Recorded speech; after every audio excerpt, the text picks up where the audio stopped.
On the left is Angkor Wat, on the right Chernobyl.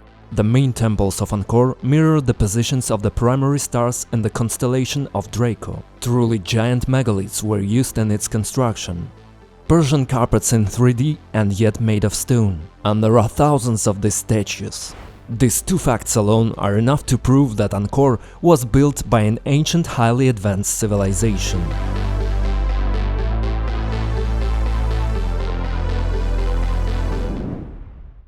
What do you need to know about Angkor? After studying enough information, I realized that the question should be framed differently. What do you need not to know about Angkor? It is better to know nothing at all before seeing it with your own eyes. That's why I decided not to provide historical context. Let at least someone have the chance to look at the work of ancient builders with a fresh eye and speak with these structures in the language of stone.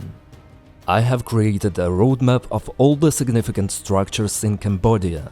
We will examine each one, moving from one to the next, attempting to see the big picture, so that by the end of the film we can come closer to answering the question of why all this was built. Across the territory of modern-day Cambodia, over 320 mysterious structures have been found to date. The main and most impressive part, 168 of them, is concentrated in the region known as Angkor. In 2007, scientists from the University of Sydney identified an area of 3,000 square kilometers around the central buildings for studying using aerial photography and LiDAR technology. This is where the figure cited by all bloggers comes from, but it is important to understand that a good half of the structures are scattered outside this study zone. Today we will talk about a legacy of an ancient civilization comparable to the pyramids and cities of Mexico. Simply unreal scales of construction, the world's largest ancient reservoirs, over 7 kilometers long, and sophisticated, extensive water supply system. One gets the impression that the builders of these sites simply tamed the element of water. If you didn't know this was Angkor, looking from a satellite, you might think it was a military airfield or a nuclear power plant. The complex of buildings is perfectly oriented to the cardinal points. And of course, there are many massive megaliths and hundreds of marks on the stones clearly left by machine tools. So let's start with the central structure of Angkor, and it is not Angkor Wat. Bayon. It is located right at the very center of the entire Angkor complex. The vast area around it, a square with 3 km long sides, is surrounded by a moat 100 meters wide and 4 meters deep. This area is called Angkor Thom, the Great City. It is enclosed by a massive wall 8 meters high, and you can enter through 5 different gates which look like this. Angkor Thom is also flanked by 2 enormous ancient reservoirs. One of them is still partially filled with water and is likely visible from the stratosphere. And right in the center of Angkor Thom stands Bayon. The famous Angkor Wat in reality stands aside. Here is how the areas where these two structures are located look in comparison. Honestly, they remind me of the Temple of Jupiter and the Temple of Bacchus in Baalbek. The original name of Bayon was Jayagiri, Mountain of Brahma or Mountain of Victory. The architectural complex is truly unique. It has 54 massive towers, the central one being 45 meters high. Each tower originally had 4 faces oriented precisely to the cardinal directions. Currently, some towers have only 3 faces, while others have only 2. It's easier to count the exact number of faces by visiting the site in person. I trust the research of Tokyo University, which states that there are 173. The faces were constructed using polygonal masonry, giving them the appearance of a 3D puzzle.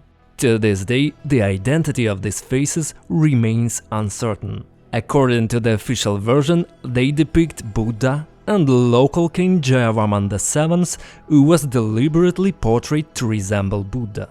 In this way, medieval political strategists attempted to strengthen the cult of the God King. Supporters of alternative history point out flaws in this version. First, Buddha never wore luxurious jewelry or accessories. Second, Buddha was never depicted with four faces. However, Brahma was most often portrayed this way.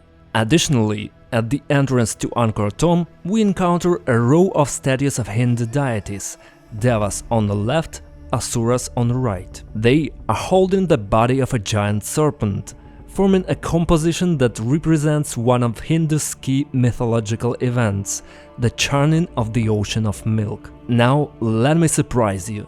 It is commonly believed that all these faces are identical. The truth is, almost all of them are different. They vary in facial expressions, features, and even jewelry.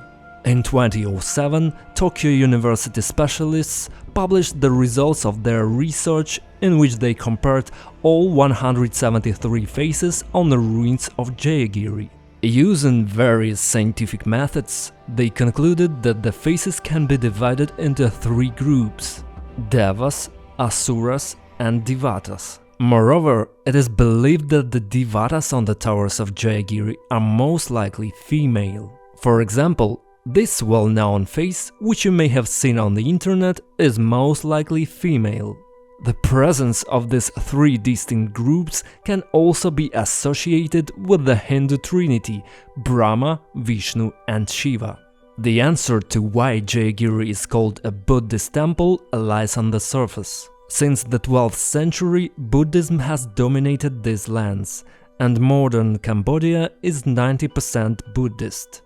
Today, it is simply more convenient for the Cambodian authorities to hide the true origins of Jayagiri. Travel agencies in their promotional videos and uninformed ancient history bloggers like parrots repeat over and over that these are all Buddha's faces in a Buddhist temple called Bayon. Meanwhile, the true origin of Jayagiri and the purpose of its creation remain open questions for many thoughtful people. A few dozen meters from Bayon, we have a restroom, and a bit further stands Baphuon, the second largest architectural complex in Angkor Thom. It is a six-stepped pyramid with a base of 128 by 102 meters. Including the upper Prasat, the total height of the structure reached 49 meters, comparable to a 14-story building. The steps are very steep, large and inconvenient. Their height is greater than their width, meaning you can only climb them by crawling, which is very strange. We will encounter this feature in all the structures further on. At the very top, there was likely a lingam at one time. An incredibly valuable find was presented to us by Maxim Gaubetz from the Forgotten Ruins channel. Here in Baphuon, he found something truly incredible. On this wall, you can see how some mechanism, like a massive CNC machine, cut through the wall, simultaneously carving intricate standardized patterns, and at some point it stopped. The place where it stopped is clearly visible, and to the left we see what the blocks looked like before the machine was applied. Now that's a twist. But that's not all. Right nearby, we see a manufacturing defect from the use of this machine. It's not just our office printers that make mistakes. Clearly, a transition between these lines was planned, but something slipped. I hope you don't think stone workers spent days hammering all this with chisels and failed to notice that the lines didn't quite line up. A machine, however, doesn't care. It has a task and it just hammers away. These two facts alone prove that Angkor was built by an ancient, highly advanced civilization. But we are just warming up. By the way, the author of the Age of Disbelief channel designed a hypothetical 3D model of this device based on the marks left on the stones. This is how alternative researchers are approaching the truth step by step. A road about 170 meters long leads to Baphuon, raised nearly a meter above the ground. It rests on 3 rows of columns that served as supports. Take a look at the height of the pyramid's first step compared to a human. In some places here, it is evident that the core of the building was constructed of laterite, while sandstone was used primarily for cladding. This is exactly how all the large structures of Angkor were built. The main material is a volcanic rock called laterite, porous and orange in color. The interior is filled with sand, and grey sandstone was used only for facing.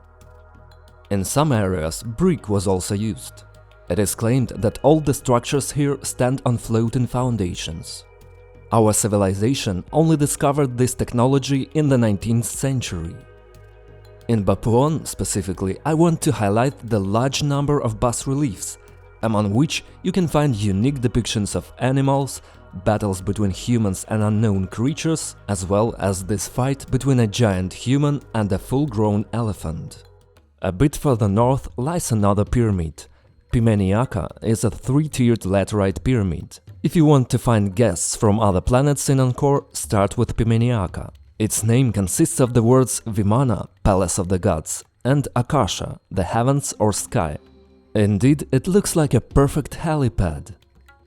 You can see with the naked eye that the sandstone structure on top was built later. Even the steps have a completely different color. Most likely, they were not part of the original construction. According to one legend, a Naga woman lived here, with whom the Khmer king had to copulate every evening before going to his own wives. Sounds like someone had a pretty good setup. However, I would suggest that the purpose of the visits was something else entirely, and the story of the tryst was invented by common people to explain the king's regular visits to this place. Condition of the structures. Traces of both unfinished construction and restoration work from various eras are visible at every turn. This is both a blessing and a curse. On one hand, without these efforts, we would currently be looking at mounds of soil and calling them burial mounds or hills. On the other hand, it is often difficult to determine which structures or parts remain in their original state and which were reassembled later. We know that they were modified many times. By the Khmer in the 12th century, again by the Khmer in the 16th century, and of course by the French starting in the late 19th century when they colonized Cambodia.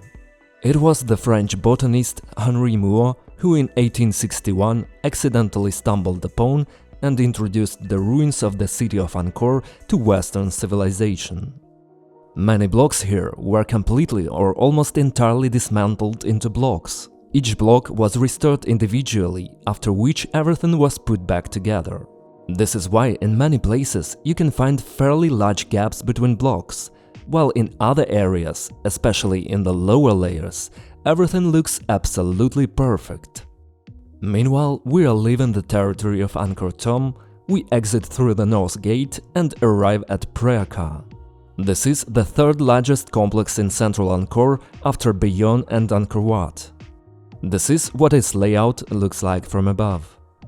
The territory, surrounded by the moats, form a rectangle with sides up to 1 kilometer long. Inside there are several basins and about a dozen buildings. Here we find so-called yonis, lingums, a mysterious square with holes, a well-preserved statue of Garuda, and of course polygonal masonry made of massive blocks. The carving, as always, is top-notch. Notice these fantastic slots. It is in Preah that you can find the only ancient structure in Cambodia with round columns, similar to those found in antiquity. And this building is 2 stories high. Why did the ancient builders decide to conduct such a unique experiment here, and what was the function of this building? But the most interesting find is this window with unfinished stone shutters. Thanks to it, we can see and understand that the stone shutters, which are found in almost all the large buildings of these sites, were carved from the stone after the blocks were already set into the wall. It is the same technology we saw on the wall in Baphuon, and this overturns our common assumptions. In our days, each of these bars would be carved separately and then inserted into the frame during the construction of the wall. But the local builders possessed a technology that allowed them to carve such intricate things into a finished wall. And if that's the case, then what prevented the creators from using the same technology when creating bas-reliefs and sculptures? Operating by this logic requires a very precise tool, because if an error is made, the wall would have to be reassembled since the blocks would be ruined. Moving clockwise, we reach Prasat Teao. This is another stepped pyramid with a total height of 45 meters consisting of 5 tiers. Its base measures 122 by 106 meters. What caught my eye personally were the highly unconventional towers at the top of the pyramid. In the eastern part of Angkor lies Prohm, the Eye of Vishnu, or as it is commonly known, the Angelina Jolie Temple. This is where part of the famous Lara Croft movie was filmed.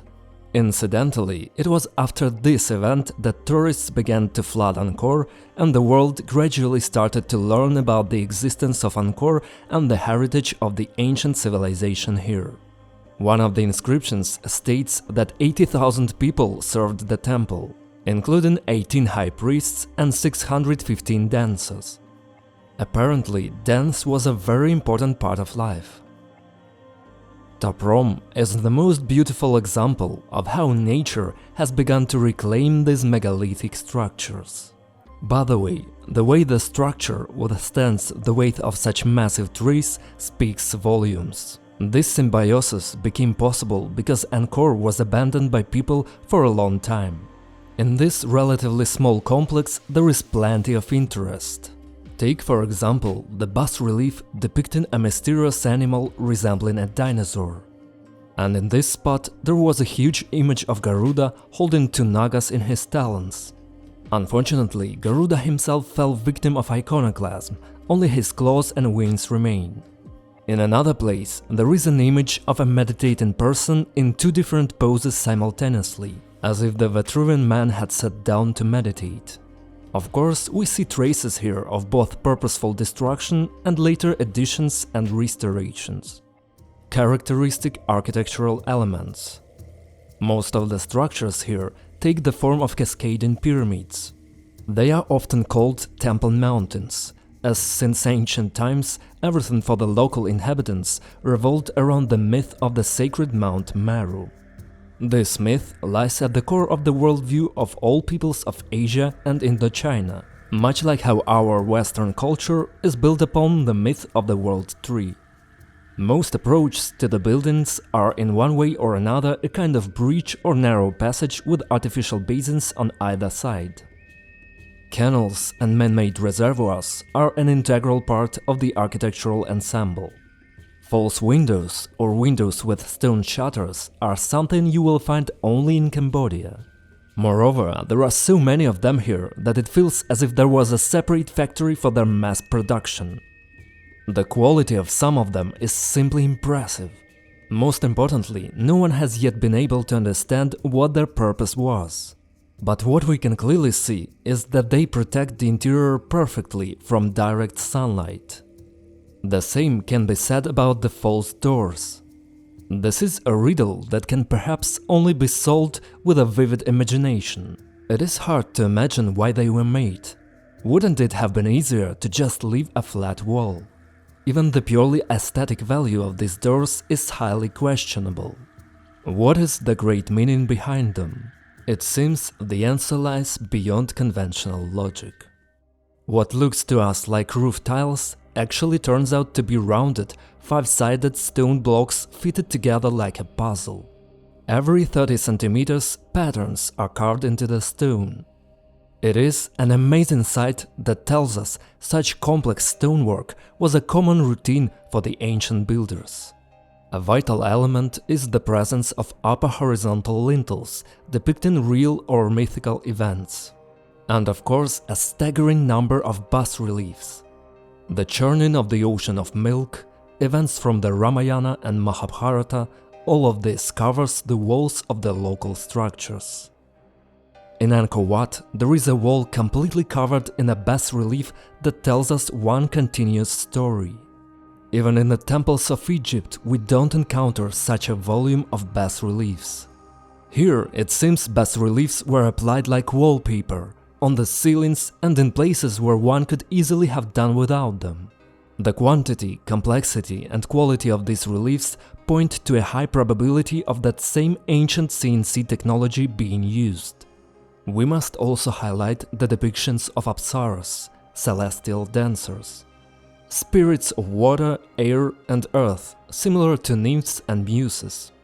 There are about 2,000 of them here. Many have unique facial features and clothing, with approximately 38 different hairstyles. Lingums. There is an incredible number of them here, just as in the temples of India. However, the ones here have a rectangular base.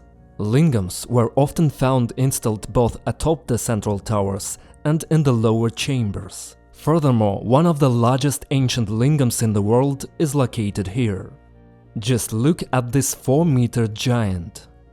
It was carved from a single monolith, which cracked when they attempted to remove it from the 5-meter pit in which it was installed.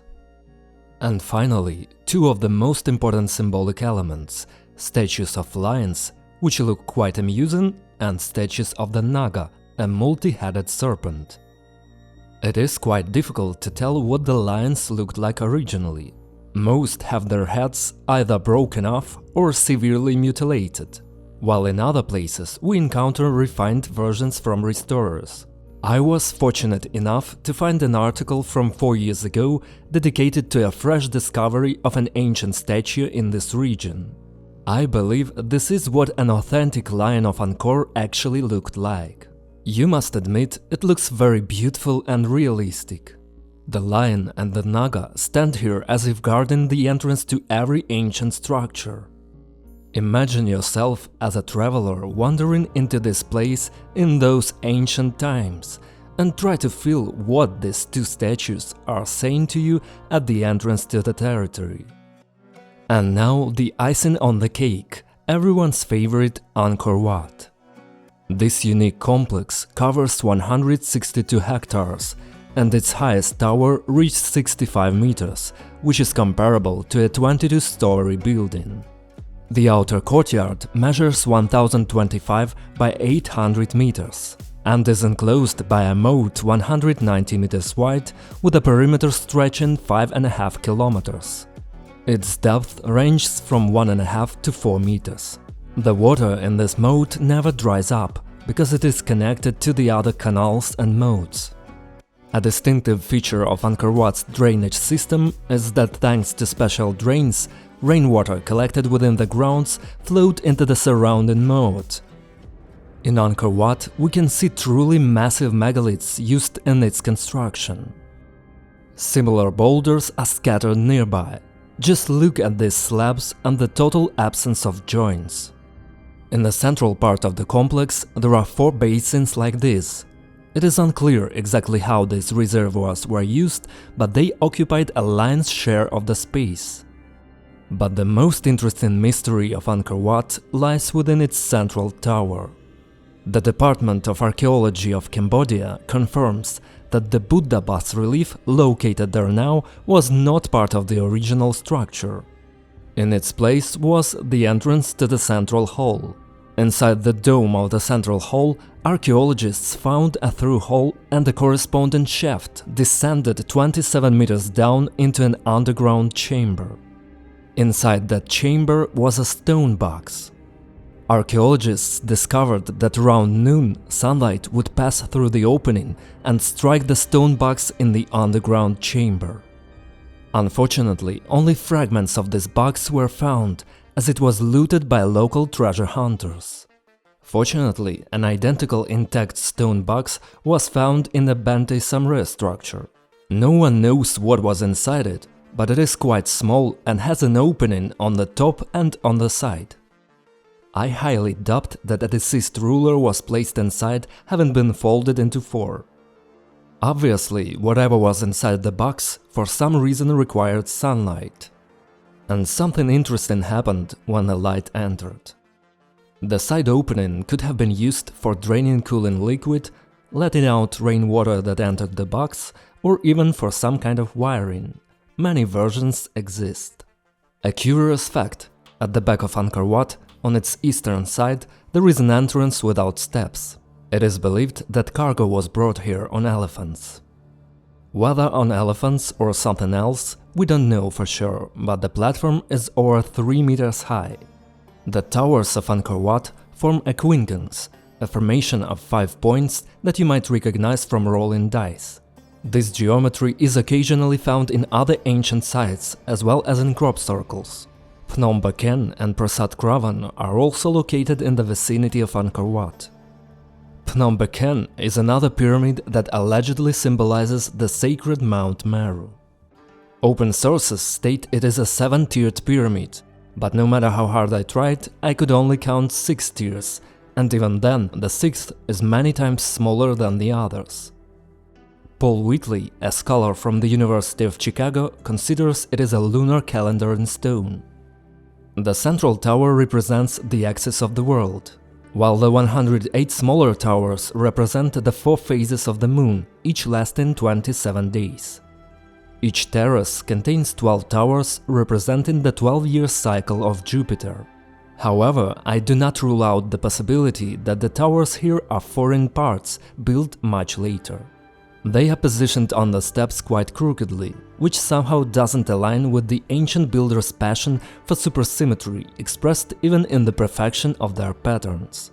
From the top of the pyramid, there is an excellent view of Angkor Wat, located a 1.5 miles away. At the summit, you can see rather complex stone blocks and, of course, lingums.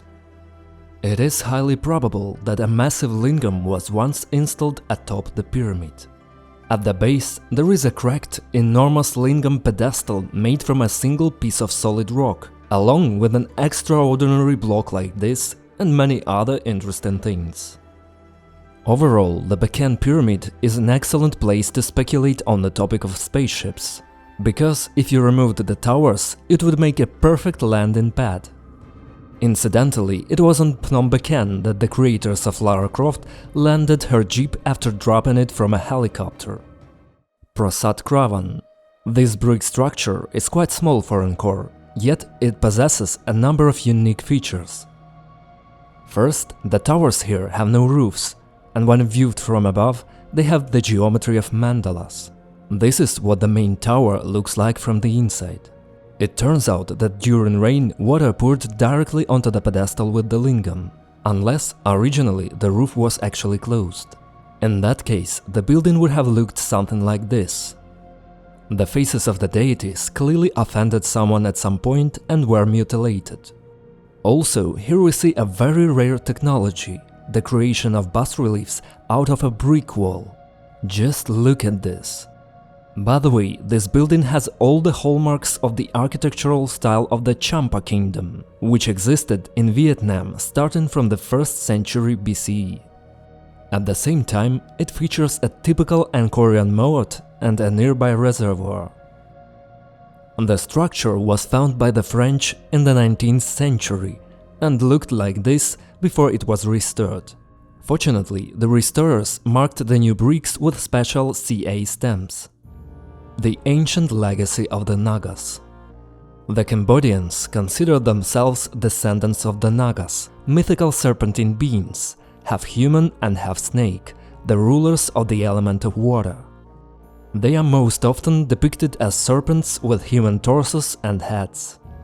However, specifically in Cambodia, another variation of the Naga image is widespread. A serpent with an odd number of heads, typically ranging from 5 to 9. There are thousands of such statues here. According to legends, the Khmer people emerged after the marriage of an Indian prince to the daughter of the Naga king.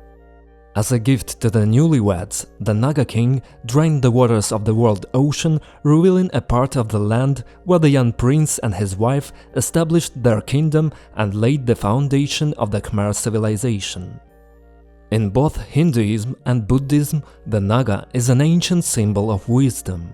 The Naga Muchalinda protected the Buddha with his hood from the scorching sun and rain during his meditation before enlightenment. This image is vividly captured in Buddhist statues, where the Buddha is often depicted with a Naga standing behind him. It is believed that the Buddha entrusted them the truth, ordering them to keep it secret until humanity was ready to perceive it. Although it is still a big question as to who passed this truth to whom. The sage Nagarjuna, after whom the incredible caves in India are named, meditated on the image of the Naga for 17 years, after which he submerged into the water. In his childhood, Nagarjuna was called Arjuna, but after Arjuna visited the kingdom of the Nagas and brought back teachings useful for people, he became known as Nagarjuna. The name Naga in Sanskrit can have several meanings. First, born from the ocean, which is the essence, the absolute. Second, the keeper of the treasury of the scriptures. And third, the one who burns away the darkness of ignorance. In fact, Nagarjuna is most often depicted like this. We see the connection of the Nagas with wisdom and the aquatic world, and we can relate this to the extraordinary knowledge of the builders of Angkor in matters of taming the element of water. The image of the serpent is so ancient and vital that we find it in the myths of almost all peoples of the world. Dragons in Asia, dragons in Western culture, the biblical serpent tempter, even the heroes of the Mahabharata interacted with and even married Naga women. Many researchers interpret the lions and Nagas of Angkor as symbols of two ruling classes. The lions represent the king, the monarch, and the caste of warriors subject to him. The Nagas represent the caste of priests, the intellectual and spiritual elite. It is believed that for many centuries power here was divided between these two classes. But I also want to point out that serpents in local narratives often appear as tools in someone's hands. For instance, in one of the central Hindu myths, the churning of the ocean of milk, the Asuras and Devas use the serpent Vasuki as a rope. They stretch him around the sacred Mount Meru, churn it, and ultimately obtain a multitude of super artifacts shaken out of the ocean. In other depictions, we see Garuda, Vishnu's mount, holding two Nagas in this unusual way. Could this be a symbol of victory over the Nagas, or an indication of their place in the hierarchy during a certain period? However, the explanations could also be far more prosaic. Akyum is considered one of the oldest structures in Angkor. It was here that archaeologists found megaliths dating back to the Iron Age. In the spotlight, we have a massive solid slab with interesting cutouts, which has currently cracked precisely because it was a single piece. It stands on 4 slightly smaller slabs. I suspect this pedestal had a technical purpose. Also, on these ruins, one can find columns of amazing quality and blocks with complex cutouts as if giant Lego bricks were scattered across the area. 14 kilometers southeast of Angkor lies Bakong. Here we have another 6-tiered pyramid. On the small 6th tier there is a structure called a temple, while smaller towers are placed on the other tiers. Beng Mealea is a semi-ruined complex 40 kilometers north of Angkor. It was excavated relatively recently, so restoration has not yet begun. And this is excellent, as we can see what these cities looked like originally. The ensemble of ancient man-made ruins and the nature reclaiming them is perhaps most evident here in Beng Mealea. This is how Beng Mealea looks compared to the other cities of Angkor. And this is what a 3D reconstruction of Beng Mealea looks like. It would have been a perfect location for filming some new Star Wars movie. Beng Mealea was a central point at the crossroads between the east-west and north-south roads, where products from the Kulen Mountains and the surrounding areas were exchanged along the Royal Road. Researchers also believe that the blocks for the construction of Angkor were transported there from the Kulen Plateau through Beng Mealea via water canals. The Kokar Valley. To date, about 40 buildings have been found in this territory. In Sanskrit, the city is called Lingapura, the city of lingams. And indeed, there are plenty of lingams here that look remarkably like hydrants. Clearly, this name was given by those who lived here after the original builders, simply to label what they saw. Incidentally, the other day I discovered a street of 100 lingams, not far from my own house. The most interesting site here is the Prem pyramid, which is mistakenly called Koker, and some even refer to it as the Death Pyramid, because it sounds more sinister. This six-tiered pyramid, 36 meters high, bears a striking resemblance to the pyramids of Mexico. Archaeologists found mention of a 9-meter lingam that was installed at the top of the pyramid and was made of solid quartz crystal. So that's where the design of the ziggurats in Warcraft came from. By the way, at the top there is indeed a massive 5-meter square opening, and archaeologists confirm that the famous lingam was once housed there. At the bottom of this opening there is a hole that descends to an unknown depth. Astronomical shock. On one of the steles in Angkor Thom there is an inscription: "The land of Kambu is like the sky." In 1996, British scholar John Grigsby made a sensational discovery. The 320 temples of Angkor are projections of the 320 visible stars of the circumpolar region of the Northern Hemisphere. The main temples of Angkor mirror the positions of the primary stars in the constellations of Draco. The Khmer considered this constellation to be the universal serpent, worshipped by the Nagas. John Grigsby and Graham Hancock used computer calculations to try to determine which era's sky the temples were copying. It turned out that the constellation of Draco in relation to the temples of Angkor was flipped 180 degrees. A perfect alignment was observed at dawn at the spring equinox in 10,500 BCE. Interestingly, according to Plato, this was the age of Leo, which lasted from the 12th to the 10th millennium BC. Now we have the constellation of the serpent and the age of the lion, and throughout Angkor we see statues of serpents and lions. Perhaps this was the actual time of the construction of the complex original structures. In the center of each of Angkor's massive reservoirs, they left something else interesting for us. In the West Baray lies the West Mebon, a relatively small structure, 100 by 100 meters, currently somewhat restored. During the dry season it can be reached on foot. It was here in 1936 that parts of the largest bronze statue ever found in Cambodia were discovered. A 6-meter statue of Vishnu. Its fragments are now in the National Museum of Cambodia. In the opposite reservoir, measuring 7.3 kilometers by 1.85 kilometers, lies the East Mebon. The structure here is much better preserved. We see a stepped laterite pyramid with towers at the top.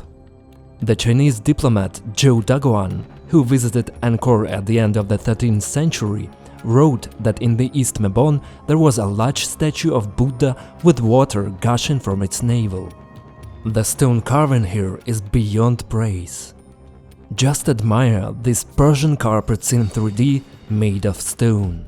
But the most interesting of these types of structures I would call Neak Pean, located in the Jayatataka Baray near Preah Khan. At its very center is a tower entwined by two Nagas with their tails interlaced. It is interesting that this symbol has survived to our times. By the way, it is claimed that Neak Pean served as a kind of hospital. Opposite the Naga there is a real rebus depicted. What is it? Genetic experiments or a ritual of dressing up as a horse? As it turns out, it is the flying horse Balaha, who rescues sailors from an island of demons. You can read this Buddhist legend for yourself. On the four sides of the main reservoir there are chambers, each containing stone heads. A lion, an elephant, a horse and a human, from which water clearly used to flow. With the naked eye, you can see that in the areas where there are no trees, there were either additional structures or reservoirs. The main question is, why? What function did all these massive complexes actually serve? In this regard, three primary versions should be highlighted. The first, the version of official history, claims that these are all religious structures. Temples created by various rulers of the Khmer Empire between the 10th and 12th centuries. According to this view, the construction of majestic cult buildings strengthened faith in the gods and, simultaneously, in the God King, who created such things through the backbreaking labor of thousands of subjects. Later, some of the temples were used as tombs. It's a classic narrative, a cruel ruler, thousands of slaves, hellish toil, and essentially the aimless use of resources and human power. God forbid anyone live in such a time. The second version stems from the discoveries we discussed earlier, according to which Angkor functioned as a navigation point for space flights. However, there is a possibility that this was merely an additional function. But the most realistic explanation seems to be that most of the buildings in Angkor were a kind of power plant operating on solar energy. Exactly what type of energy they produced and how remains an open question. Supporting this version is the discovery of the shafts in the towers and the boxes where sunlight was directed. The Chinese diplomat Zhou Daguan, who visited Angkor in 1296, wrote a report titled The Customs of Cambodia. This is the first written mention of Angkor. In it, he points out that the central tower of Angkor Wat was either made of gold or covered in it. Gold, as we know, is the third best conductor of electricity. We cannot rule out that originally all the towers were gold-plated. Even visually, the towers bear a striking resemblance to the ceramic insulators used on transformers in modern thermal power plants. But even more thought-provoking is a discovery by two Australian scientists, Damien Evans and Roland Fletcher. In 2015, using laser scanning technology called LiDAR, they discovered mysterious spiral structures underground in the southern part of Angkor Wat. In their report, they state that these remind them of giant square coils. Fletcher called this discovery the most impressive find in the territory of Angkor. If you showed a modern person who had never heard of Angkor a reconstruction of LiDAR footage, they might think it was a computer motherboard with chips, processors and microcircuits. Finally, we should mention the stone boxes found nearby in the shape of turtles, which contained quartz crystals, an unknown jelly-like substance and bronze wires. The extensive drainage system could have served for irrigation, but with equal success it could have functioned as a cooling system for devices. As could the endless basins, found both on the grounds of the complexes and inside some of the structures. Ultimately, you have to admit that building such massive structures for the purpose of providing city with energy makes far more sense. Just look at our civilization and the size of our power stations. On the left is Angkor Wat, on the right is Chernobyl. But the most interesting part is that if we look at the bigger picture, we can assume that Angkor Wat, Jayagiri and other buildings could have combined all three of the functions mentioned above. After all, nothing prevented ancient highly advanced builders from following a different logic. For instance, they could have designed energy collection stations with images of important archetypes and symbols woven into the nation's cultural code, while simultaneously constructing the buildings in alignment with cosmic geometry. One might even want to replace the word temple with the word museum. Is it possible that what we perceive as the worship of gods was actually a different form of world perception, one in which science and sacred knowledge did not contradict but rather complemented each other?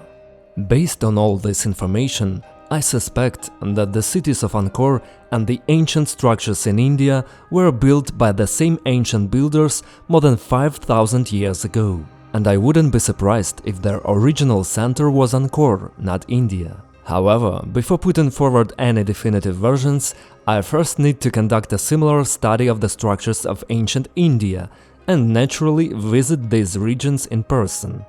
It's all ahead of us.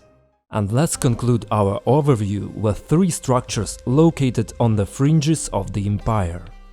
I want to start with Prasat Bakan, as the locals call it, located 95 kilometers east of Angkor. The first major difference: while most structures here are oriented to the cardinal points, this complex is oriented to the northeast, with a deviation of approximately 30 degrees. Yet, remarkably, Prasat Bakan and Angkor Wat share the exact same longitude. But that's just the beginning. The area of Prasat Bakan is 1.5 times larger than the areas of the three largest Angkor complexes combined. This is how they look in comparison. You could fit about 30 Giza complexes with 3 pyramids each inside it. The side of the square is 4.5 kilometers. There wasn't just one water-filled moat here, but 2. If you tried to swim the length of one moat, you would have to cover 18 kilometers. For some reason, the moat breaks off on the northern side. It is possible that complex was never finished, and the moat was left open to transport blocks across that stretch of land. This is the only complex in Cambodia where the Baray reservoir penetrates the interior territory of the complex. Visually, the whole thing resembles a 2D projection of a lingam structure scaled up thousands of times. On the territory of the complex, there are 3 large and about 10 smaller reservoirs, as well as the ruins of dozens of so-called temples. Megaliths scattered here and there, a statue of Garuda, a life-sized elephant, Nagas, Apsaras, everything is as it should be. You can even find gates and a tower that mirror the styles of those in Jayagiri. However, the degree of destruction is incomparable to the rest of Cambodia's ancient structures. Could the combination of these features indicate that this complex was one of the first in this region? We will definitely try to find the answer to this in the coming years. Due to its distance from Angkor and its lack of popularity, restorers haven't arrived here in large numbers yet, which makes the site highly attractive to researchers. The next one is Phnom Chisor. Located 267 kilometers from Angkor, near Cambodia's southern border, is Phnom Chisor. Its original name, Sri Surya Parvata, means Mountain of the Sun Deity.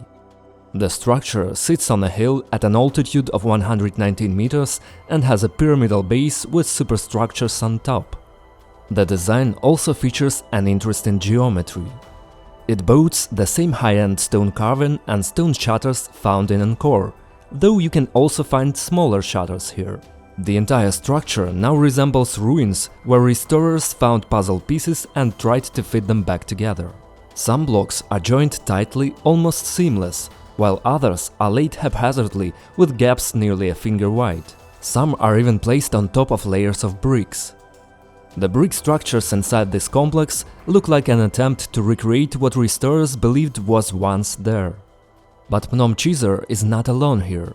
If you exit through the main eastern entrance and descend 400 steps, following the path, you first encounter a cross-shaped structure called Sand Mole. Further on, you will find a second identical one, Sand Ravine. And finally, at a distance of 2.3 kilometers from Phnom Chisor lies what was likely once a small reservoir, similar to the Angkor Barays. All 4 structures are perfectly aligned on a single line. Preah Vihear Temple. Located 135 kilometers northeast of Angkor, right on the border with Thailand, stands the remarkable Preah Vihear. The most astonishing thing here is perhaps its location. It sits on a high plateau, offering a magnificent view of the valley from its summit. It feels as if this very spot was the entrance to the kingdom of Kambu. Somewhere far in the distance lies the city of Angkor.